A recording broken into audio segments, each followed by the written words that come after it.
Why are you recording me? It's time for the spring issue of the HHS Digital Magazine. Okay.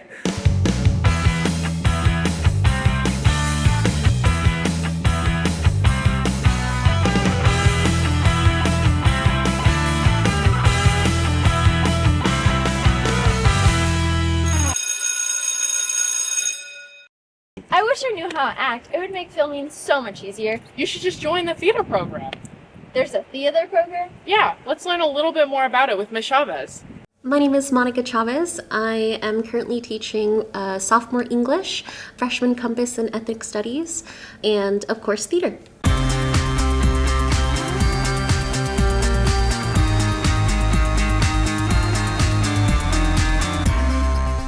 Our theater class has done so much over this past semester and starting this semester. Last semester they were all in Almost Maine, a play by John Cariani, and it was full of just my theater class. And they did a phenomenal work really performing that show for a weekend. They're also currently working on monologues, beats and objectives, and then hopefully we're going to be transitioning into two-person scenes very soon. My hope for the future of this program is to really expand. We're bringing in 3 new classes next year.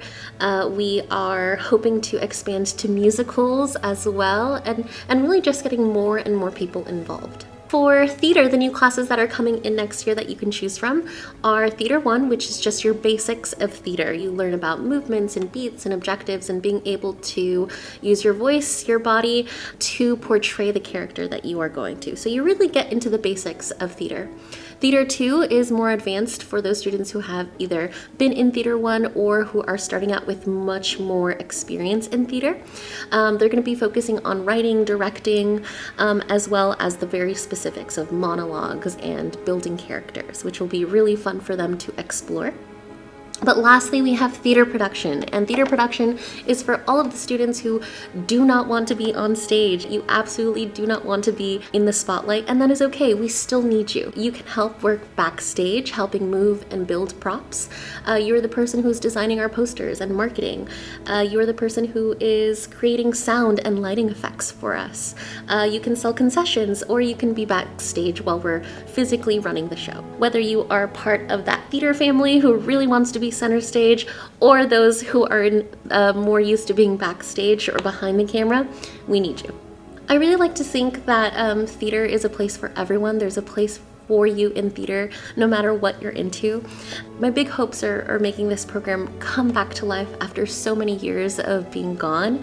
Overall, just building these connections with students and letting them know that this is a possibility and growing our program. And I'm just hoping to build on that great feeling of getting our program back and running. We're really excited about our new theater. It's truly so much equipment and so many amazing things that anything is possible with our new theater. We have a new light grid, we have a new soundboard, and it's super, super professional.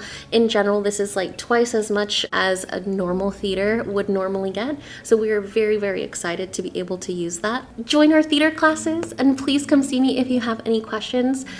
We are on Instagram now, HHS Greyhounds Theater, so please follow us for all theater and related information.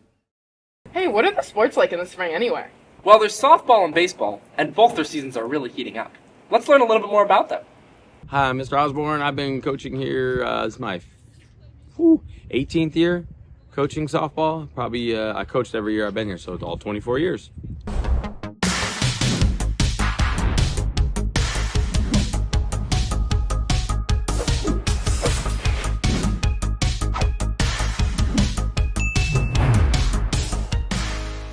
Inspired?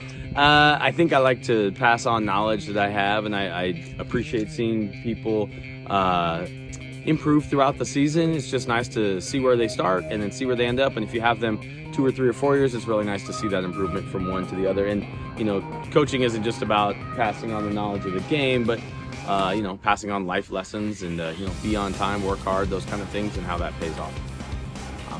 I look forward to a good season. We have a couple freshmen that make it fun when you have new people. We have a new team. You know, every year you're gonna have a different kind of group and a different vibe, and so always look forward to the new group and see how that works out. And then, you know, got a couple different people to work with. which is fun. So yeah, that's really what we look forward to. Biggest competition, it's always going to be Ukiah. As far as league, Ukiah is really good. They got a big feeder program, lots of just big kids up there and seem to kind of dominate. So that's probably our main competition. Pioneer was probably be second on that list, and then Montgomery added to our league this year, so I don't really know much about them. So we'll find out. Well, it's only been 2 weeks, so I don't know, and we've only had sun for about 4 or 5 days. It's a super positive group. They all seem to like each other, so that's good. When you have a team, the chemistry is really one of the keys to it. So far, the chemistry seems good. Today's the first day we have everybody out here, I think. So we'll see how it goes today. People that are returning players, we only graduated 2 people. And so the infield will be exactly the same. Claire's at first, Izzy's probably at second, Hannah Sellards at short, Ashley Jenkins probably at third. Outfield is Celia, Sasha, and Hannah Levine-Smith, these are all the people from last year. So we only lost the pitcher-catcher, and we'll replace those 2. Stevie will jump in. She was with us last year. She'll catch, and then Mia Halverson's a freshman, and she'll jump in and pitch. We got a couple other kids, in reserve here. Fatima Cavo will get in a little bit in right field, and she can hit. And Julia's with us. Ashley's little sister Hannah's with us as well. So we got 3 Hannahs. That's always amazing. And that's about it. Kennedy's up here with us as well. Sammy White will be up here a little bit. So lots of different people, kind of a big team. And we'll see how it goes.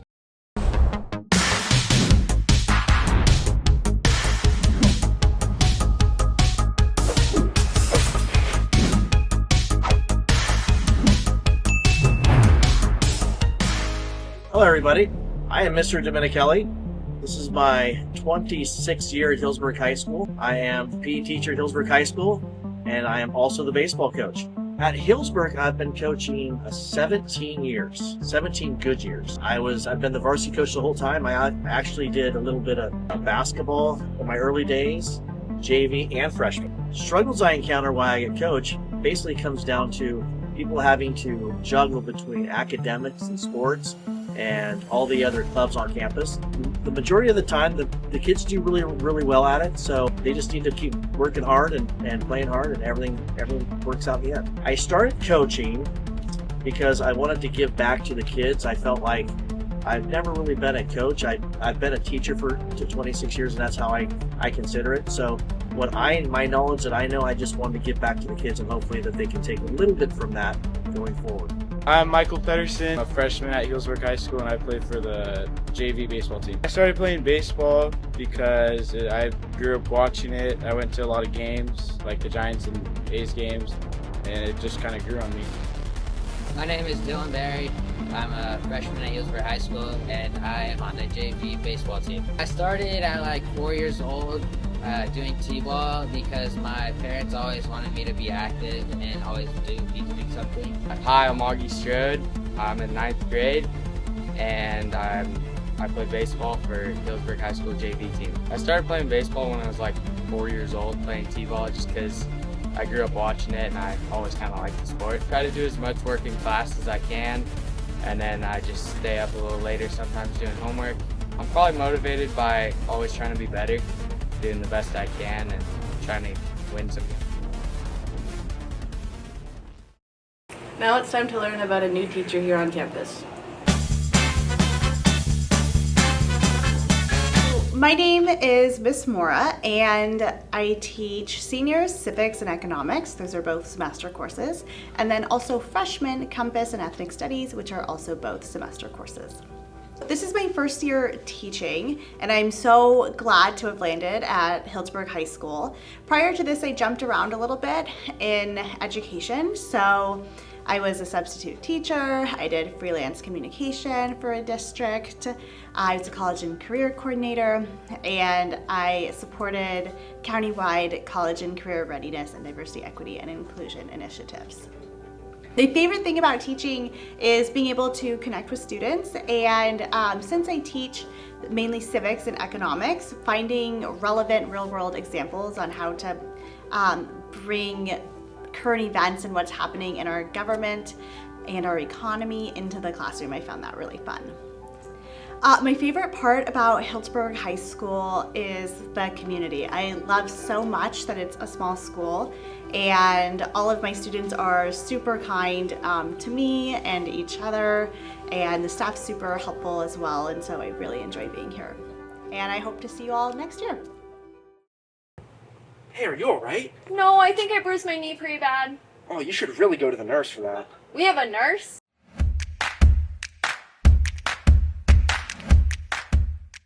Hi, my name is Kristen Robinson, and I am the nurse here at HHS, and I also work at all of the campuses on site, so I travel to all different school sites here. I've been working here throughout the district for 5 years, and I like kind of how students some students feel comfortable sometimes popping in and trying to troubleshoot a problem with them, and trying to kind of empower high school students now to be asking their doctors questions about their health, or letting them know it's okay for them to go to the doctor by themselves, or just working through problems with them. Well, I've been a nurse for about 20 years. That was my second job. The first time I went to college in Boston. I went to Boston College, and I studied, was a marketing major and a faith, peace, and justice minor. So after college, I did some volunteer work. I worked at a children's shelter for a little while, and then worked at a nonprofit in Boston, and then decided I wanted to go back and be a nurse. I moved out to California because I wanted to live in San Francisco, and I thought California would be a cool place to live. So I moved out to San Francisco, and my first job working as a nurse was at Lucile Packard Children's Hospital in the cardiac ICU. I worked in the ICU unit, but I did a lot of education and stuff with nurses. I traveled to El Salvador and India doing trips educating doctors and nurses over there. And then I met my husband, and he is in the wine business, so we decided it'd probably be easier for me to find a job up here than for him to find a job in San Francisco. So I moved up here, and I worked in the NICU at Sutter, kind of part-time, and then I got my master's degree at Sonoma State. And then I taught in the pediatric nursing program at Sonoma State for a couple of years. And then I had twins. I have actually 3 children now, but I had twins. So I stopped working there, and then continued to work at Sutter in the NICU, and then I worked at Kaiser in the NICU for a little while, and I was working in the NICU while I was also working here, because I was working here part-time just to see if I liked it or not. Something the students don't know about me is, well, I was a Division I college athlete. I've ran 2 marathons. I did a mini triathlon. A friend of mine tried to get me to do one recently. I don't think I'm ready for that still. That was a long time ago. So I like sports. I have 3 kids. My kids play sports. I think what I would most want the students here to know is that even though I'm not always here on campus, in my job, that I'm a resource for you guys, and I'm always available. And if you can't get in touch with me for some reason, or you need something, or have a question about something, the school secretaries can get in touch with me, the wellness center can get in touch with me. Even if you're just not sure about something that you think is silly, no question is too silly. Yeah, so I want to thank you so much for kind of letting me talk about who I am, and I really want everyone to know that there's a nurse here, so it's great that you reached out to me. I'm really appreciative of that, and please just know my door is always open. Thank you. Hey, Melina. Niles, there's a dress code. Don't yuck my yum, bro. Hi, my name is Niles Cobb. This is a word to the wise.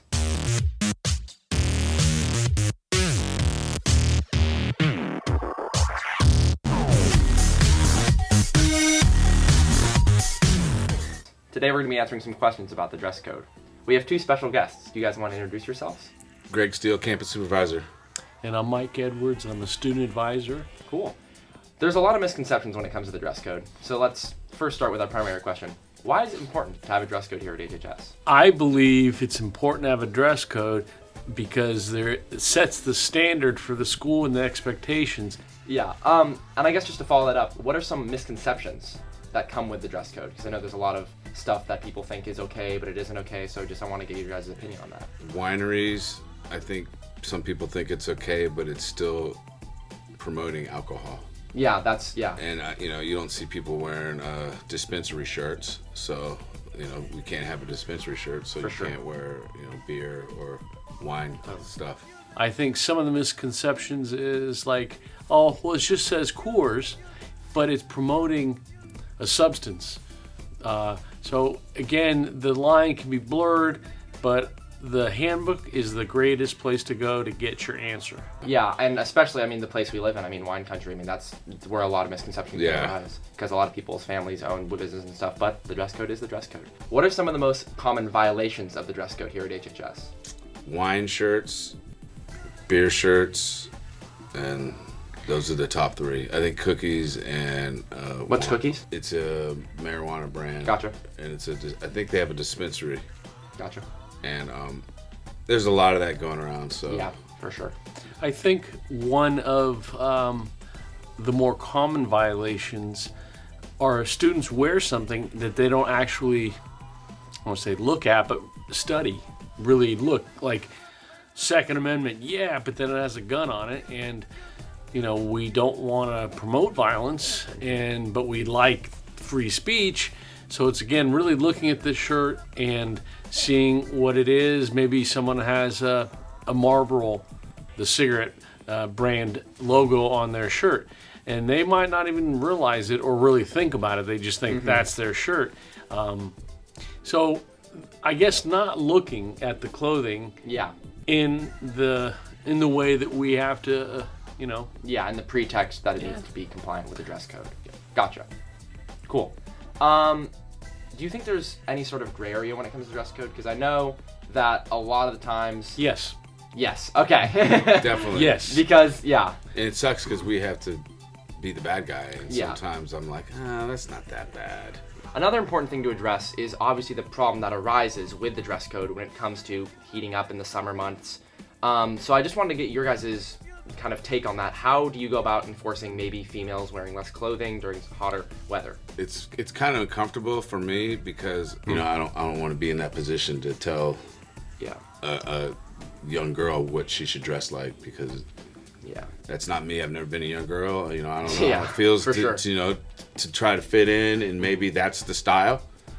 But it's very uncomfortable because I also see males walking around in tank tops, and we choose not to say anything to them, which seems a little dicey. It's not fair. Yeah, for sure. And obviously it's impossible to please everybody on campus. Everyone has different ideas of what's appropriate and what's not appropriate. So I think that's why at the end of the day a dress code is beneficial.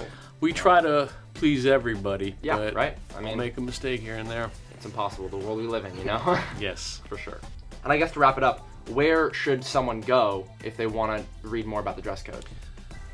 Handbook. Student handbook. Student handbook on the website. All right. I guess now you know. Thanks for coming on, guys. Appreciate you guys having us. We'd love to do this again if you guys have any more questions. And be free to walk up to us on campus and ask us. And any questions you got, we're very approachable. We respect every kid on this campus, and you guys all have a voice that needs to be heard. Wasn't there a bike race sponsored by the Rotary Club? Yeah, it's a fundraiser for student scholarship. Didn't the broadcast class do something on it? Yeah, we did. Let's take a look. Every year there's this moment in the early morning when the house is still quiet and it's just me and the anticipation. There's something about the calm before the day begins, before the wheels hit the road, that feels almost sacred. I pull on my jersey, tie up my shoes, grab my helmet, and take a deep breath. The Giro has become more than an event for me. It's a tradition, a reset, and an adventure I look forward to every year. The drive to the start line is its own kind of ritual. It's still dark when I hit the road, but as the sun starts to rise, the vineyards come to life. The hills roll out in front of me, and the mists begin to lift. It's a view I never get tired of, like a little slice of heaven tucked into Healdsburg. I've done this so many times, but every year it still feels special. Then I pull into Bacchus Landing, and that's where the energy really hits. The riders are unloading their bikes, greeting each other with big smiles and handshakes. There's laughter, the sound of gears clicking and the hum of excitement in the air. It's like a reunion of people who share this unspoken bond. We're not just here to ride. We're here to ride for something bigger, supporting scholarships for local students. That purpose is what makes every mile feel even more meaningful. Once we're on the road, it's like stepping into a postcard. The vineyards stretch endlessly and the roads are kissed by sunlight, and every turn reveals a new view, hills that roll like waves, and trees that create these perfect shaded tunnels. It's the kind of beauty that makes you forget how hard you're working. You're just there, in the moment, feeling alive. And the rest stops? They're unbelievable. It's not just a quick snack to keep you going. It's an experience. Beignets, fresh fruit pastries, and coffee that somehow tastes better than anything you'd have at home. It's like they know exactly what you need to keep you fueled and smiling. When the ride ends, there's this moment of quiet reflection. You're standing there, leaning on your bike, looking out over rows of grapes. You're tired, sure, but it's the best kind of tired, the kind that fills you up. You think about the ride, the people you've met, the shared laughs, and the bigger impact you've made together. But it doesn't end there. It's time for the post-ride celebration lunch.